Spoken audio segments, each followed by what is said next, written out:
Bien, exercice commenté numéro 3 sur la convexité. Déterminer la convexité d'une fonction connaissant la représentation graphique de sa dérivée seconde. Temps estimé 5 minutes, 7 minutes grand maximum, niveau 1. On donne donc la fonction f définie 2 fois dérivable sur moins 4, 6 et la représentation graphique de sa dérivée seconde est donnée ci-dessous. Déterminer la convexité de f et préciser les abscisses des points d'inflexion à la courbe CF.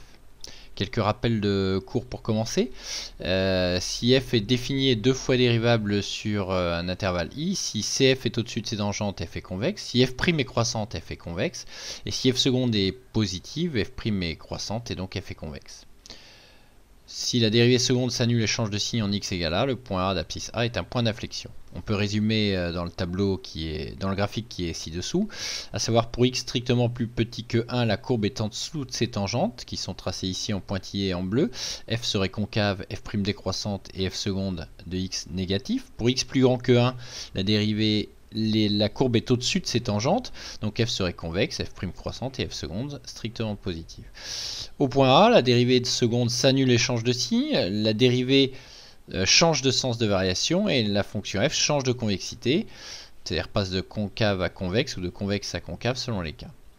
La courbe traverse la tangente au point A, la tangente qui est tracée ici en vert. Rappel de l'énoncé, donc on donnait la fonction f définie 2 fois dérivable sur moins 4, 6, c'est la représentation graphique de sa dérivée seconde. Pour déterminer la convexité de f, il faut connaître le signe de f seconde. Et f seconde est positive quand la courbe est au-dessus de l'axe de l'abscisse. Si on note cf seconde, la courbe représentative de f seconde, on aurait la rédaction suivante. Cf seconde est au-dessus de l'axe d'abscisse sur moins 2, 4. Donc f seconde de x supérieur ou égal à 0 sur moins 2, 4. Alors supérieur ou égal ici, puisque les bornes moins 2 et 4 sont inclus. À savoir, f seconde de moins 2 et f seconde de 4 sont tous deux égaux à 0.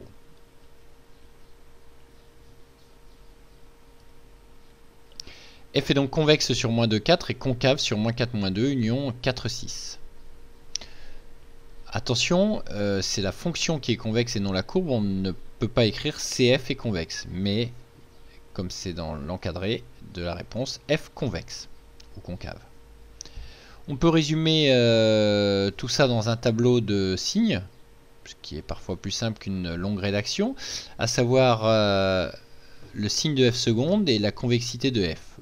Placez d'abord l'ensemble de définitions, ensuite les deux valeurs pour lesquelles la dérivée seconde s'annule, c'est-à-dire la courbe, les abscisses des points pour lesquels la courbe coupe l'axe des abscisses, à savoir moins 2 et 4.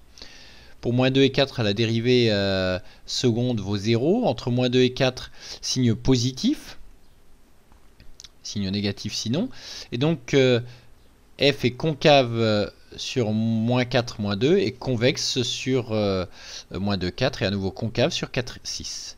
La dérivée seconde s'annule et change de signe en x égale moins 2 en x égale 4 qui sont les abscisses des deux points d'inflexion de la courbe.